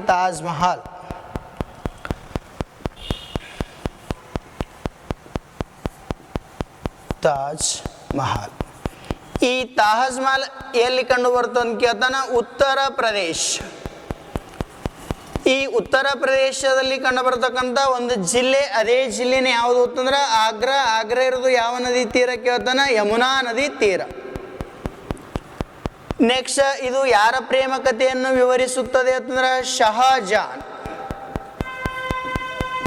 ಈ ಶಹಜಾನನ ಪ್ರೇಮ ಕಥೆ ವಿವರಿಸುತ್ತದೆ. ಶಹಜಾನ್ನ ಪತ್ನಿನೇ ಯಾರು ಅಂತಂದ್ರೆ ಮಮ್ತಾಜ್. ಈ ಮಮ್ತಾಜಳ ಸಮಾಧಿ ಸ್ಥಳನೇ ಯಾವುದು ಉತ್ತರ ತಾಜ್ ಮಹಲ್. ಇದು ಎಷ್ಟು ವಿಶ್ವ ಪರಂಪರೆ ಪಟ್ಟಿಗೆ ಸೇರ್ಪಡೆಯಾಗಿದ್ದು 1983. ಜಗತ್ತಿನ ಇವತ್ತಿನ 7 ಅದ್ಭುತಗಳಲ್ಲಿ ತಾಜ್ ಮಹಲ್ ಕೂಡ ಒಂದು. ಈ ತಾಜ್ ಮಹಲ್ ಎದರಿಂದ ಕಟ್ಟಲಾಯಿತು ಅಂತಂದ್ರೆ ಬಿಳಿ ಅಮೃತ ಶಿಲೆ, ವೈಟ್ ಮಾರ್ಬಲಿಂದ ಕಟ್ಸ್ಯಾರ. ಎಲ್ಲಿಂದ ತರಿಸಲಾಯಿತು ಅಂದ್ರೆ ರಾಜಸ್ಥಾನದ ಮರ್ಖಾನ ಜಿಲ್ಲೆ. ಇದರ ಶಿಲ್ಪಿನೇ ಯಾರು ಅಂತಂದ್ರೆ ಉಸ್ತಾದ್ ಇಸ್ಸಾ. ಇದಕ್ಕೆ ನಕ್ಷೆ ಹಾಕಿರ್ತಕ್ಕಂಥ ವ್ಯಕ್ತಿನೇ ಯಾರು ಅಂತ ರಣಮಲ್ಲ. ಇದು ಯಾರ ಪ್ರೇಮ ಕಥೆಯನ್ನು ವಿವರಿಸುತ್ತದೆ ಅಂತಂದ್ರೆ ಶಹಜಾನನ ಪ್ರೇಮ ಕಥೆಯನ್ನು ವಿವರಿಸುತ್ತದೆ. ಶಹಜಾನ್ನ ಧರ್ಮ ಪತ್ನಿ ಇರ್ತಕ್ಕಂಥ ಮಮ್ತಾಜಳು 14ನೇ ಹೆರಿಗೆ ಸಂದರ್ಭದಲ್ಲಿ ಮರಣವನ್ನು ಹೊಂದುತ್ತಾಳೆ. ಇದಾದ ನಂತರ ನೆಕ್ಸ್ಟ್ ಎರಡನೇದೇ ಯಾವುದು ಅಂತಂದ್ರೆ ಸ್ಮಾರಕಕ್ಕೆ ಉದಾಹರಣೆ ಏನು ಅಂತಂದ್ರೆ ಇದೇ ಏನು ಅಂತಂದ್ರೆ ದೆಹಲಿಯಲ್ಲಿ ಕಂಡು ಬರ್ತಕ್ಕಂಥ ಕಬ್ಬಿಣದ ಅಥವಾ ಉಕ್ಕಿನ ಸ್ತಂಭ ಶಾಸನ. ಇದು ಯಾರ ಕಾಲದಲ್ಲಿ ಹೊರಡಿಸಲಾಯಿತು ಅಂತಂದ್ರೆ ಗುಪ್ತರ ಕಾಲದಲ್ಲಿ ಹೊರಡಿಸಲಾಯಿತು. ಯಾವುದು ಅಂತಂದ್ರೆ ಮೆಹರೌಲಿ ಉಕ್ಕಿನ ಸ್ತಂಭ ಶಾಸನ. ಈ ಮೆಹರೌಲಿ ಉಕ್ಕಿನ ಸ್ತಂಭ ಶಾಸನ ಕಂಡುಬರೋದು ಎಲ್ಲಿ ಅಂತಂದ್ರೆ ದೆಹಲಿ. ಈ ದೆಹಲಿ ಎಲ್ಲಿ ಕಂಡು ಬರ್ತದೆ ಅಂತಂದ್ರೆ ಕುತುಬ್ ಮಿನಾರ್ನ ಅಪೋಸಿಟ್ಗೆ ಕಂಡು ಬರ್ತದೆ. ಕುತುಬ್ ಮಿನಾರ್ ಎಷ್ಟು ಮೀಟರ್ ಎತ್ತರದ ಅಂತ ಕೇಳ್ತಾನೆ 7.2 ಮೀಟರ್ ಎತ್ತರ. ಇದು ಅಡಿಗಳಲ್ಲಿ ಕೇಳಿದಾಗ 23 ಅಡಿ 8 ಅಡಿ ಆಗಲ್ಲ 6000 ಕಿಲೋಗ್ರಾಮ್ನ ತೂಕವನ್ನು ಹೊಂದಿದೆ. ಇದು ಯಾರ ಕಾಲದಲ್ಲಿ ಹೊರಡಿಸಲಾಯಿತು ಅಂತಂದ್ರೆ ಗುಪ್ತರ ಕಾಲಾವಧಿ. ಈ ಗುಪ್ತರ ಕಾಲದಲ್ಲಿ ವಿಜ್ಞಾನ ಮತ್ತು ತಂತ್ರಜ್ಞಾನವನ್ನು ಬಲಿಷ್ಠವಾಗಿತ್ತು ಅಂತ ತಿಳಿಸಿಕೊಡೋದು ಯಾವುದು ಅಂತಂದ್ರೆ ದೆಹಲಿಯಲ್ಲಿ ಕಂಡುಬರ್ತಕ್ಕಂಥ ಮೆಹರೌಲಿ ಉಕ್ಕಿನ ಸ್ತಂಭ ಶಾಸನ. ಈ ಗುಪ್ತರ ಕಾಲದಲ್ಲಿ ಹೊರಡಿಸಿರ್ತಕ್ಕಂಥ ಮೆಹರೌಲಿ ಉಕ್ಕಿನ ಸ್ತಂಭ ಶಾಸನ ಇದುವರೆಗೂ ಏನಾಗಲಿಲ್ಲ ಅಂತಂದ್ರೆ ತುಕ್ಕ ಹಿಡಿಯಲಿಲ್ಲ. ಕಾರಣ ಅಷ್ಟೇ, ಕಬ್ಬಿಣದೊಂದಿಗೆ ಏನನ್ನು ಮಿಶ್ರಣ ಮಾಡಲಾಯಿತು ಅಂತಂದ್ರೆ ರಂಜಕವನ್ನು ಅಥವಾ ಫಾಸ್ಫರಸ್ ಅನ್ನು ಮಿಶ್ರಣ ಮಾಡಲಾಯಿತು. ಹೊಸ ಗೌರ್ಮೆಂಟ್ ಎಡಿಷನ್ ಬುಕ್ನಲ್ಲಿ ಇದು ಏನು ಅಂತಂದ್ರೆ ಉಲ್ಲೇಖನಗೊಂಡಿದೆ. ಇದಾದ ನಂತರ ನೆಕ್ಸ್ಟ್ ನಳಂದ ವಿಶ್ವವಿದ್ಯಾಲಯ. ನಳಂದ ವಿಶ್ವವಿದ್ಯಾಲಯ. ಈ ನಳಂದ ವಿಶ್ವವಿದ್ಯಾಲಯ ಕಂಡುಬರೋದು ಎಲ್ಲಿ ಅಂತಂದ್ರೆ ಇದು ಬಿಹಾರ್ನ ಕಂಡುಬರ್ತದೆ. ಇದು ಯಾರು ಹೊರಡಿಸಿದ್ರು ಅಂತಂದ್ರೆ 1ನೇ ಕುಮಾರಗುಪ್ತ. ಈ ನಳಂದ ಎನ್ನುವುದು ಇದೊಂದು ಏನು ಅಂತಂದ್ರೆ ಗೌತಮ ಬುದ್ಧನ ಪೂರ್ವ ಜನ್ಮದ ಹೆಸರೇ ಅದೇ ಏನು ಅಂತಂದ್ರೆ ನಳಂದ. ಈ ನಳಂದ ವಿಶ್ವವಿದ್ಯಾಲಯ ಯಾವ ಧರ್ಮಕ್ಕೆ ಸಂಬಂಧಪಟ್ಟಿರ್ತಕ್ಕಂಥ ವಿಶ್ವವಿದ್ಯಾಲಯ ಅಂತ ಕೇಳ್ತಾನೆ ಬೌದ್ಧ ಧರ್ಮಕ್ಕೆ ಸಂಬಂಧಪಟ್ಟಿರ್ತಕ್ಕಂಥ ವಿಶ್ವವಿದ್ಯಾಲಯ ಯಾವುದು ಅಂತಂದ್ರೆ ನಳಂದ ವಿಶ್ವವಿದ್ಯಾಲಯ. ಈ ನಳಂದ ವಿಶ್ವವಿದ್ಯಾಲಯನ ಧ್ವಂಸ ಮಾಡಿರ್ತಕ್ಕಂಥ ವ್ಯಕ್ತಿನೇ ಯಾರು ಅಂತಂದ್ರೆ ಮೊಹಮ್ಮದ್ ಗೋರಿಯ ಒಬ್ಬ ಗುಲಾಮನಿದ್ದ. ಈ ಮೊಹಮ್ಮದ್ ಗೋರಿಯ ಒಬ್ಬ ಗುಲಾಮನೇ ಯಾರು ಅಂತಂದ್ರೆ ಇಖ್ತಿಯಾರುದ್ದೀನ್ ಬಖ್ತಿಯಾರ್ ಖಿಲ್ಜಿ. ಯಾರಿದನ್ನು ಧ್ವಂಸಗೊಳಿಸಿದ್ರು ಅಂತಂದ್ರೆ ಇಖ್ತಿಯಾರ್ ಬಖ್ತಿಯಾರ್ ಖಿಲ್ಜಿ ಅಂತ ಕರೀತಾರೆ. ಈತ ಏನು ಮಾಡೋದನ್ನ ಧ್ವಂಸವನ್ನು ಗೊಳಿಸ್ತಾರೆ. ಅದಾದ ನಂತರ ನೆಕ್ಸ್ಟ್ ಸ್ಮಾರಕಕ್ಕೆ ಉದಾಹರಣೆನೇ ಯಾವುದು ಅಂತಂದ್ರೆ ಬೀದರ್ನಲ್ಲಿ ಕಂಡು ಬರ್ತಕ್ಕಂಥ ಮದರಸ. ಬೀದರ್ನಲ್ಲಿ ಕಂಡು ಬರ್ತಕ್ಕಂಥದ್ದು ಏನು ಅಂತಂದ್ರೆ ಮದರಸ. ಇದು ಕಟ್ಟಿಸಿದವರು ಯಾರು ಅಂತಂದ್ರೆ ಮೊಹಮ್ಮದ್ ಗವಾನ್. ಈ ಮೊಹಮ್ಮದ್ ಗವಾನ್ ಇದೊಂದೇನು ಅಂತ ಸ್ಥಳೀಯ ಮುಸ್ಲಿಮರಿಗೆ ಶೈಕ್ಷಣಿಕ ಕೇಂದ್ರವಾಗಿತ್ತು. ಇದು ಎಷ್ಟು ಅಡಿ ಎತ್ತರ ಕೇಳ್ತಾನ 58 ಅಡಿ. ಎಷ್ಟು ಅಂತಸ್ತು ಕೇಳ್ತಾನ 3 ಅಂತಸ್ತು. ಎಷ್ಟು ಕೋಣೆಗಳು ಕೇಳ್ತಾನ 36 ಕೋಣೆಗಳು. ಎಷ್ಟು ಹಸ್ತಪತ್ರಿಕೆಗಳು ಕೇಳ್ತಾನ 3000 ಹಸ್ತಪತ್ರಿಕೆಗಳಿದ್ದು. ನೆಕ್ಸ್ಟ್ ಇದೇನು ಅಂತಂದ್ರೆ ಚಿತ್ತೋಡಗಢದಲ್ಲಿ ಕಂಡು ಬರ್ತಕ್ಕಂಥ ವಿಜಯ ಸ್ತಂಭ. ಚಿತ್ತೋಡಗಢ. ಈ ಚಿತ್ತೋಡಗಢದಲ್ಲಿ ಕಂಡು ಬರ್ತಕ್ಕಂಥದ್ದು ಏನು ಅಂತಂದ್ರೆ ವಿಜಯ ಸ್ತಂಭ. ಈ ಚಿತ್ತೋಡಗಢದ ವಿಜಯ ಸ್ತಂಭವನ್ನು ಕಟ್ಟಿಸಿರ್ತಕ್ಕಂಥ ವ್ಯಕ್ತಿನೇ ಯಾರು ಅಂತಂದ್ರೆ ಆ ರಜಪೂತ ವಂಶದಲ್ಲಿ ರಜಪೂತ ವಂಶದಲ್ಲಿ ಅತ್ಯಂತ ಹಳೆಯ ವಂಶ ಆಗಿರ್ತಕ್ಕಂಥ ಗುಹಿಲರು. ಆ ಗುಹಿಲರಲ್ಲಿ ಅತ್ಯುನ್ನತ ಪ್ರಸಿದ್ಧ ಅರಸನೇ ಯಾರು ಅಂತಂದ್ರೆ ರಾಣಕುಂಭ. ಆ ರಾಣಕುಂಭ ಯಾರಿಗೆ ಸೋಲಿಸಿದ ಸವಿ ನೆನಪಿಗಾಗಿ ಕೇಳ್ತಾರ ದೆಹಲಿ ಸುಲ್ತಾನರು. ಈ ದೆಹಲಿ ಸುಲ್ತಾನರಿಗೆ ಸೋಲಿಸಿ ತನ್ನ ರಾಜ್ಯ ಭದ್ರತೆಗಾಗಿ 32 ಕೋಟೆಗಳನ್ನು ಕಟ್ಟಿಸಿದನು. ಆ 32 ಕೋಟೆಗಳಲ್ಲಿ ಅತ್ಯುನ್ನತ ಒಂದು ವಿಜಯ ಸ್ತಂಭನೇ ಯಾವುದು ಅಂತಂದ್ರೆ ಇದೇ ಚಿತ್ತೋಡಗಢದಲ್ಲಿ ಕಂಡು ಬರ್ತಕ್ಕಂಥ ವಿಜಯ ಸ್ತಂಭ. ಕಟ್ಟಿಸಿರ್ತಕ್ಕಂಥ ವ್ಯಕ್ತಿನೇ ಯಾರು ಅಂತ ರಣಕುಂಭ. ಆ ಗುಹಿಲರಲ್ಲಿ ಅತ್ಯುನ್ನತ ಪ್ರಸಿದ್ಧ ಅರಸನೇ ಯಾರು ಅಂತಂದ್ರೆ ರಾಣಾ ಸಂಗ್ರಾಮ್ ಸಿಂಗ್ ಅಂತ ಬರ್ತಾನ. ರಾಣಾ ಸಂಗ್ರಾಮ್ ಸಿಂಗ್ ಆತನನ್ನು 100 ಕದನಗಳ ವೀರ ಅಂತ ಕರೀತಾರೆ. ನೆಕ್ಸ್ಟ್ ಏನು ಅಂತಂದ್ರೆ ಆತನ ಮೈ ಮೇಲೆ 80 ಯುದ್ಧದ ಕಲೆಗಳಿದ್ದವು. ಇದಾದ ನಂತರ ನೆಕ್ಸ್ಟ್ ಏನು ಅಂತಂದ್ರೆ ಎಲ್ಲೋರದಲ್ಲಿ ಕಂಡು ಬರ್ತಕ್ಕಂಥ ಕೈಲಾಸನಾಥ ದೇವಾಲಯ. ಈ ಎಲ್ಲೋರದಲ್ಲಿ ಕಂಡು ಬರ್ತಕ್ಕಂಥ ಕೈಲಾಸನಾಥ ದೇವಾಲಯ ಯಾವ ಮನೆತನಕ್ಕೆ ಸಂಬಂಧಪಟ್ಟಿದ್ದು ಇದು ಅಂತಂದ್ರೆ ರಾಷ್ಟ್ರಕೂಟ ಮನೆತನಕ್ಕೆ ಸಂಬಂಧಪಟ್ಟಿದ್ದು. ಯಾವುದು ಅಂತಂದ್ರೆ ಎಲ್ಲೋರ. ಈ ಎಲ್ಲೋರ ಕಂಡುಬರೋದು ಎಲ್ಲಿ ಅಂತಂದ್ರೆ ಮಹಾರಾಷ್ಟ್ರದ ಔರಂಗಾಬಾದ್ ಜಿಲ್ಲೆ. ಈ ಎಲ್ಲೋರದಲ್ಲಿ ಕೈಲಾಸನಾಥ ದೇವಾಲಯ. ಈ ಎಲ್ಲೋರದಲ್ಲಿ ಕೈಲಾಸನಾಥ ದೇವಾಲಯವನ್ನು ಕಟ್ಟಿಸಿರ್ತಕ್ಕಂಥ ವ್ಯಕ್ತಿನೇ ಯಾರು ಅಂತ ರಾಷ್ಟ್ರಕೂಟರ ದೊರೆಯಾಗಿರ್ತಕ್ಕಂಥ 1ನೇ ಕೃಷ್ಣ. ಎಷ್ಟು ಕಟ್ಟಿಸಂತಂದ್ರೆ 770ರಲ್ಲಿ ಕಟ್ಟಿಸಿದ.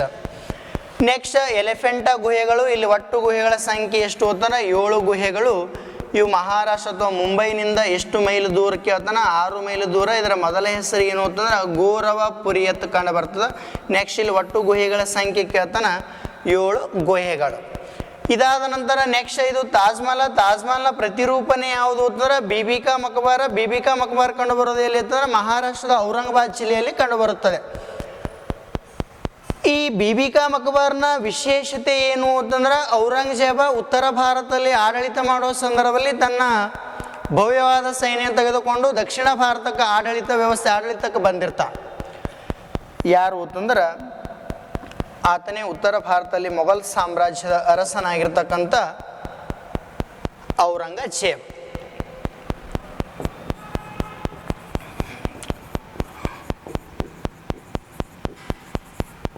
ಈ ಔರಂಗಜೇಬ ತನ್ನ ಭವ್ಯವಾದ ಸೈನ್ಯವನ್ನು ತೆಗೆದುಕೊಂಡು ಉತ್ತರ ಭಾರತದಲ್ಲಿ ಆತನ ಸೈನ್ಯವನ್ನು ಬಿಟ್ಟು ಆದ ನಂತರ ನೆಕ್ಸ್ಟ್ ಆತನ ಉದ್ದೇಶ ಏನಾಗಿತ್ತು ಅಂತಂದ್ರೆ ಈತನ ಭವ್ಯವಾದ ಸೈನ್ಯ ದಕ್ಷಿಣ ಭಾರತಕ್ಕೆ ವಿಸ್ತರಣೆ ಮಾಡಿದ್ದ. ಬರಲಿಲ್ಲ. ಆತನ ಧರ್ಮ ಪತ್ನಿಯಾಗಿರ್ತಕ್ಕಂಥ ದಿಲ್ ರಾಸು ಬಾನು ಬೇಗಂನನ್ನು ಕರ್ಕೊಂಡು ಬಂದಿದ್ದ. ಈ ದಕ್ಷಿಣ ಭಾರತಕ್ಕೆ ಬಂದಾದ ನಂತರ ನೆಕ್ಸ್ಟ್ ಇದೇ ಮಹಾರಾಷ್ಟ್ರದ ದೆಕ್ಕನ್ ಭಾಗದಲ್ಲಿ ಯಾವ ಸಾಮ್ರಾಜ್ಯ ಉದಯ ಆಗಿತ್ತು ಅಂತಂದ್ರೆ ಮರಾಠ ಸಾಮ್ರಾಜ್ಯ ಉದಯ ಆಗಿತ್ತು. ಮರಾಠ ಸಾಮ್ರಾಜ್ಯ ಸ್ಥಾಪಕನೇ ಶಿವಾಜಿ ಉದ್ದೇಶ ಏನು ಅಂತಂದ್ರೆ ಆ ಉತ್ತರ ಭಾರತದಲ್ಲಿ ಮೊಘಲ್ ಸಾಮ್ರಾಜ್ಯದ ಅರಸನಾಗಿರ್ತಕ್ಕಂಥ ಔರಂಗಜೇಬನ ಆಡಳಿತವನ್ನು ದಕ್ಷಿಣ ಭಾರತಕ್ಕೆ ವಿಸ್ತರಣೆ ಆಗದಂತೆ ತಡೆಯೋದು. ಆದರೂ ಕೂಡ ತನ್ನ ಭವ್ಯವಾದ ಸಾಮ್ರಾಜ್ಯ ದಕ್ಷಿಣ ಭಾರತಕ್ಕೆ ವಿಸ್ತರಣೆ ಮಾಡಿದ್ದ ಬಿಜಾಪುರದ ಆದಿಲ್ ಶಾಗಳ ಆಡಳಿತವನ್ನು ಕೊನೆಗೊಳಿಸಿ ನೆಕ್ಸ್ಟ್ ಕರ್ನಾಟಕ ಇರ್ತಕ್ಕಂಥ ಬೆಂಗಳೂರನ್ನು ಈತನ ಮಂತ್ರಿಯಾಗಿರ್ತಕ್ಕಂಥವನು ವಶಪಡಿಸಿಕೊಂಡಿದ್ದ. ಆ ಮಂತ್ರಿಯಿಂದ ಏನು ಅಂತಂದ್ರೆ ಅದೇ ಬೆಂಗಳೂರು 3 ಲಕ್ಷಕ್ಕೆ ಬಳವಳಿ ರೂಪದಲ್ಲಿ ಪಡೆದುಕೊಂಡವರು ಯಾರು ಅಂತಂದ್ರೆ ಚಿಕ್ಕದೇವರಾಜ ಒಡೆಯರ್. ಈ ಔರಂಗಜೇಬ ಬರುವಾಗ ಸುಂಬರ್ಲಿಲ್ಲ. ಈತನ ಧರ್ಮಪತ್ನಿನೇ ಯಾರು ಅಂತಂದ್ರೆ ದಿಲ್ ರಾಸು ಬಾನು ಬೇಗಂ. ಈ ದಿಲ್ ರಾಸು ಬಾನು ಬೇಗಂ ಒಂದಿಗೆ ಈತನ ಭವ್ಯವಾದ ಸೈನ್ಯವನ್ನು ಕಟ್ಟಿಕೊಂಡು ಯಾವ ಭಾರತಕ್ಕೆ ಬಂದಿದ್ದ ಅಂತಂದ್ರೆ ದಕ್ಷಿಣ ಭಾರತಕ್ಕೆ ಬಂದಿದ್ದ. ದಕ್ಷಿಣ ಭಾರತದಲ್ಲಿ ಆಡಳಿತ ಮಾಡಿ ತನ್ನ ಭವ್ಯವಾದ ಸೈನ್ಯ ಕಟ್ಕೊಂಡು ಉತ್ತರ ಭಾರತಕ್ಕೆ ಹೋಗ್ತಾ ಇದ್ದ. ಆ ಉತ್ತರ ಭಾರತಕ್ಕೆ ಹೋಗೋ ಸಂದರ್ಭದಲ್ಲಿ ಮಹಾರಾಷ್ಟ್ರದ ಭಾಗದ ಹಾಯ್ದುಕೊಂಡು ಹೋಗೋ ಸಂದರ್ಭದಲ್ಲಿ ಅದೇ ಮಹಾರಾಷ್ಟ್ರ ಸಮೀಪ ಕಂಡು ಬರ್ತಕ್ಕಂಥ ಔರಂಗಾಬಾದ್ನಲ್ಲಿ ಸ್ವಲ್ಪ ವಿಶ್ರಾಂತಿಗಂತ ಏನು ಹೋಗ್ತದೆ ತನ್ನ ಭವ್ಯವಾದ ಸೈನ್ಯ ಮತ್ತು ಆತನ ಧರ್ಮಪತ್ನಿ ಮತ್ತು ಔರಂಗಜೇಬ್ ಏನು ಹೋಗ್ತಾರೆ ವಿಶ್ರಾಂತಿಗಾಗಿ ಕುಂತಿರ್ತಾರೆ. ಯಾರ್ಯಾರು ಅಂತಂದ್ರೆ ಔರಂಗಜೇಬ್ ಮತ್ತು ಔರಂಗಜೇಬನ ಧರ್ಮಪತ್ನಿನೇ ಯಾರು ಅಂತಂದ್ರೆ ದಿಲ್ ರಾಸು ಬಾನು ಬೇಗಂ. ದಿಲ್ ರಾಸು ಬಾನು ಬೇಗಂ. ಈ ದಿಲ್ ರಾಸು ಬಾನು ಬೇಗಮ್ಮ ಔರಂಗಜೇಬನ ಭವ್ಯವಾದ ಸೈನ್ಯ ಎಲ್ಲ ವಿಶ್ರಾಂತಿ ಕುಳಿತುಕೊಂಡ ಸಂದರ್ಭದಲ್ಲಿ ಧರ್ಮಪತ್ನಿಯಾಗಿರ್ತಕ್ಕಂಥ ದಿಲ್ ರಾಸು ಬಾನು ಬೇಗಂ ಪತಿಯಾಗಿರ್ತಕ್ಕಂಥ ಔರಂಗಜೇಬಗೆ ಒಂದು ಪ್ರಶ್ನೆಯನ್ನು ಮಾಡ್ತಾರೆ. ಔರಂಗಜೇಬಂಗ ಪ್ರಶ್ನೆ ಮಾಡಿದವಳು ಯಾರು ಅಂತ ಆತನ ಧರ್ಮಪತ್ನಿ ಇರ್ತಕ್ಕಂಥ ದಿಲ್ ರಾಸು ಬಾನು ಬೇಗಂ ಏನಂತ ಪ್ರಶ್ನೆ ಮಾಡಿದ್ರು ಅಂತಂದ್ರೆ ನಮ್ಮ ಮಾವನಾಗಿರ್ತಕ್ಕಂಥ ಶಹಾಜಾನ ನಮ್ಮ ಅತ್ತಿಗೆ ಸಲುವಾಗಿ ಏನು ಕಟ್ಟಿಸ್ದ ಅಂತಂದ್ರೆ ತಾಜ್ಮಹಲ್ ಕಟ್ಟಿಸ್ಯಾನ, ನೀವು ನನ್ನ ಸವಿ ನೆನಪಿಗಾಗಿ ಏನು ಕಟ್ಟಿಸ್ತ್ರಿ ಅಂತ ಪ್ರಶ್ನೆ ಮಾಡಿದವು.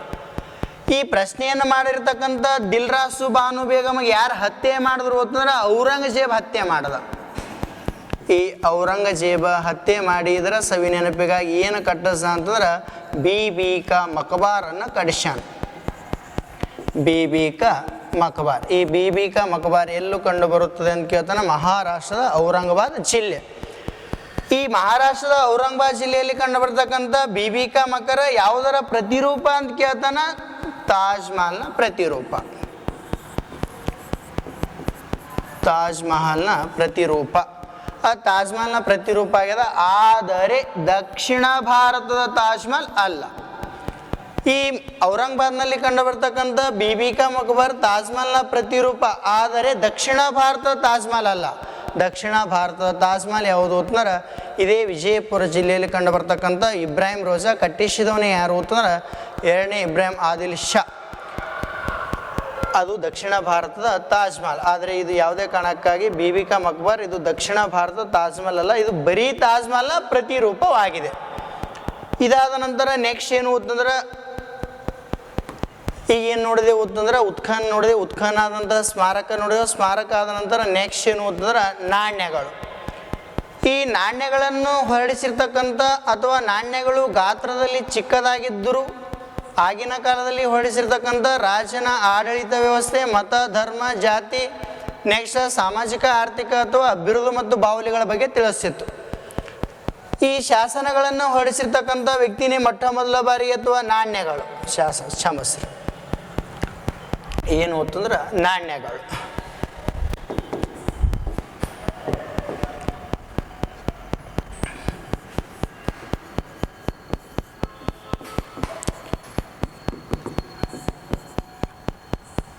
ಈ ನಾಣ್ಯಗಳಲ್ಲಿ ಮೊಟ್ಟ ಮೊದಲ ಬಾರಿಗೆ ಯಾರು ಅಂತಂದ್ರೆ ಸಮುದ್ರಗುಪ್ತ. ಈ ಸಮುದ್ರಗುಪ್ತ ಎಷ್ಟು ಪ್ರಕಾರದ ನಾಣ್ಯಗಳನ್ನು ಹೊರಡಿಸಿದ್ದ ಅಂತಂದ್ರೆ 8 ಪ್ರಕಾರದ ನಾಣ್ಯಗಳನ್ನು ಹೊರಡಿಸಿದ್ದ.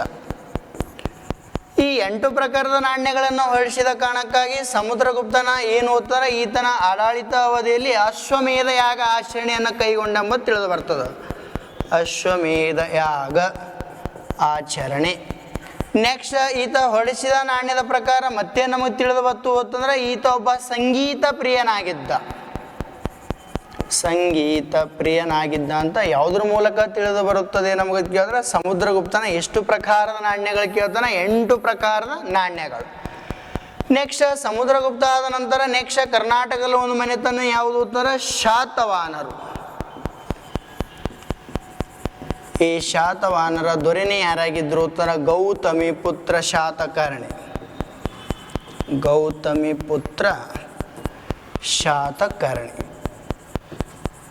ಈ ಗೌತಮಿ ಪುತ್ರ ಶಾತಕರ್ಣಿ ಎಷ್ಟನೇ ದೊರೆ ಅಂತ ಕೇಳ್ತಾನ 23ನೇ ದೊರೆ. ಈತ ಏನು ಅಂತಾರೆ ಶಾತವಾಹನರಲ್ಲಿ ಅತ್ಯುನ್ನತ ಪ್ರಸಿದ್ಧ ಅರಸನಾಗಿರ್ತಕ್ಕಂಥ ಗೌತಮಿ ಪುತ್ರ ಶಾತಕರ್ಣಿ. ಈತ ಅಧಿಕಾರಕ್ಕೆ ಬಂದ ಕೂಡಲೇ ಯಾರು ಅಂತಂದ್ರೆ ಶಕರ್. ಆ ಶಕರ ದೊರೆಯಾಗಿರ್ತಕ್ಕಂಥ ನಹಪಾಣ.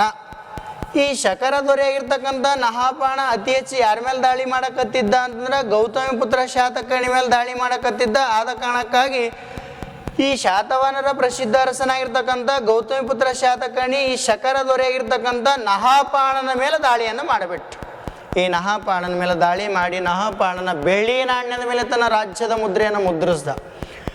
ಈ ನಹಪಾಣ ಶಕರ ದೊರೆಯಾಗಿರ್ತಕ್ಕಂಥ ನಹಪಾಣನ ಸೋಲಿಸಿ ನಹಪಾಣನ ಬೆಳ್ಳಿ ನಾಣ್ಯದ ಮೇಲೆ ತನ್ನ ರಾಜ್ಯ ಮುದ್ರೆಯನ್ನು ಮುದ್ರಿಸ್ತಾನ. ಆತನ ಯಾರು ಅಂತಾರೆ ಗೌತಮಿ ಪುತ್ರ ಶಾತಕರ್ಣಿ. ಆದ ಕಾರಣಕ್ಕಾಗಿ ಈತ ಏನು ಅದೇ ನಾಣ್ಯಗಳು ತನ್ನ ಆಸ್ಥಾನದಲ್ಲಿ ತಂದು ಚಲಾವಣೆ ತರ್ತಾನೆ. ಆತನ ಯಾರು ಅಂತಾನೆ ಗೌತಮಿ ಪುತ್ರ ಶಾತಕರ್ಣಿ. ಆದ ಕಾರಣಕ್ಕಾಗಿ ಇವಳ ತಾಯಿ ಇರ್ತಕ್ಕಂಥ ಗೌತಮಿ ಬಾಲಶ್ರೀ. ಗೌತಮಿ ಬಾಲಶ್ರೀ ಆದ ಕಾರಣಕ್ಕಾಗಿ ಏನು ತನ್ನ ಮಗನ ಸೈನಿಕ ಸಾಧನೆ ಬಗ್ಗೆ ತಿಳಿಸ್ಲಕ್ಕ ತಿಳ್ಕೊಂಡು ಒಂದು ಶಾಸನವನ್ನು ಹೊರಡಿಸಿದ್ರು. ಅದೇ ಶಾಸನ ಮಹಾರಾಷ್ಟ್ರದಲ್ಲಿ ಕಂಡು ಬರ್ತಕ್ಕಂಥ ನಾಸಿಕ್ ಶಾಸನ. ಇದಾದ ನಂತರ ನೆಕ್ಸ್ಟ್ ಇನ್ನೊಂದು ಉಳಿತು. ಅದೇ ಯಾವುದು ಅಂತಂದ್ರೆ ಶಾಸನಗಳಂತ ನೋಡ್ತೀವಿ.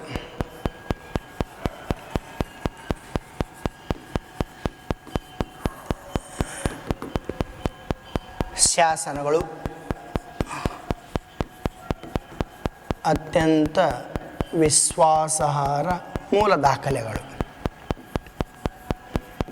ಅತ್ಯಂತ ವಿಶ್ವಾಸಾರ್ಹ ಮೂಲ ದಾಖಲೆಗಳೇ ನಮಗೆ ಯಾವುವು ಅಂತಂದ್ರೆ ಶಾಸನಗಳು ನೋಡ್ತೀವಿ. ಶಾಸನಗಳ ಬಗ್ಗೆ ಕುರಿತು ಅಧ್ಯಯನ ಮಾಡ್ಲಿಕ್ಕೆ ಎಫಿಗ್ರಾಫಿ ಅಂತ ಕರಿತೇವೆ. ನೆಕ್ಸ್ಟ್ ಏನು ಅಂತಂದ್ರೆ ಈ ಶಾಸನಗಳ ಕುರಿತು ಅಧ್ಯಯನ ಮಾಡ್ಲಿಕ್ಕೆ ಎಫಿಗ್ರಾಫಿ. ನೆಕ್ಸ್ಟ್ ಶಾಸನಗಳ ಪಿತಾಮಹ ಅಂತ ನಾವು ಯಾರಿಗೆ ಕರಿಬೇಕು ಅಂತಂದ್ರೆ ಅಶೋಕನಿಗೆ ಕರಿಬೇಕು. ಒಂದು ವೇಳೆ ಅಶೋಕ ಕೊಟ್ಟಿಲ್ಲ ಅಂತಂದ್ರೆ ಸಮುದ್ರಗುಪ್ತ.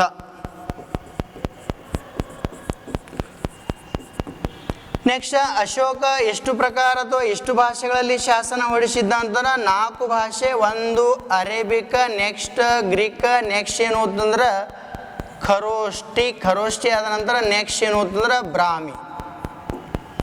4 ಪ್ರಕಾರದಲ್ಲಿ ಶಾಸನ ಹೊರಡಿಸ್ತಾನೆ. ಆತನನ್ನು ಭಾರತ ಶಾಸನ ಪಿತಾಮನೆ ಯಾರು ಅಂತಂದ್ರೆ ಅಶೋಕ ಕೊಟ್ಟಿಲ್ಲಂದ್ರೆ ಯಾರು ಅಂತಂದ್ರೆ ಸಮುದ್ರ ಗುಪ್ತ.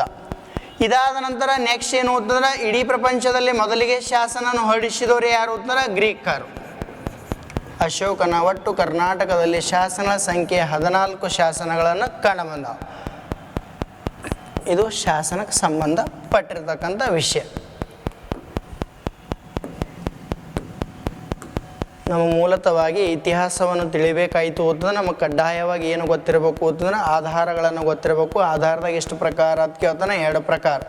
ಆಧಾರ ಅಂದರೆ ಏನು ಅಂತಂದ್ರೆ ಇತಿಹಾಸ ರಚನೆಗೆ ಬೇಕಾದ ಮೂಲ ಸಾಮಗ್ರಿಗಳಿಗೆ ನಾವು ಏನಂತ ಕರಿಬೇಕು ಅಂತಂದ್ರೆ ಆಧಾರ. ಆಧಾರವಿಲ್ಲದೆ ಇತಿಹಾಸ ಇಲ್ಲ. ಇದ್ರಾಗ ಎಷ್ಟು ಪ್ರಕಾರ ಅಂತಂದ್ರೆ 2 ಪ್ರಕಾರ. ಒಂದು ಸಾಹಿತ್ಯ ಆಧಾರ, ಇನ್ನೊಂದು ಪ್ರಾರ್ಥನಾ ಆಧಾರ. ಸಾಹಿತ್ಯ ಆಧಾರ ಮತ್ತೆಷ್ಟು ಪ್ರಕಾರ ಕೇಳ್ತಾನೆ, 2 ಪ್ರಕಾರ. ಒಂದು ಲಿಖಿತ ಸಾಹಿತ್ಯ, ಇನ್ನೊಂದು ಮೌಖಿಕ ಸಾಹಿತ್ಯ. ಮತ್ತು ಲಿಖಿತ ಸಾಹಿತ್ಯಕ್ಕೆ ಎಷ್ಟು ಭಾಗ ಅಂತ ಕೇಳ್ತಾನೆ, ಒಂದು ದೇಶೀಯ ಸಾಹಿತ್ಯ, ಇನ್ನೊಂದು ವಿದೇಶಿ ಸಾಹಿತ್ಯ. ಮೌಖಿಕ ಸಾಹಿತ್ಯದಲ್ಲಿ ಎಷ್ಟು ಪ್ರಕಾರ, 4: ಕತೆ, ಜಾನಪದ, ಐತಿಹ್ಯ, ಲಾವಣಿ. ನೆಕ್ಸ್ಟ್ ಪ್ರಾರ್ಥನಾ ಆಧಾರದಲ್ಲಿ ಎಷ್ಟು ಭಾಗ ಮಾಡಲಾಯಿತು ಅಂದ್ರೆ 4 ಭಾಗ. 1 ಉತ್ಖನನ, ಸ್ಮಾರಕ, ನಾಣ್ಯ, ಶಾಸನ. ಇಷ್ಟು ಹೇಳುತ್ತಾ ಎಲ್ಲ ನನ್ನ ಆತ್ಮೀಯ ಸ್ಪರ್ಧಾಮೂರ್ತಿಗಳಿಗೆ ಧನ್ಯವಾದಗಳು.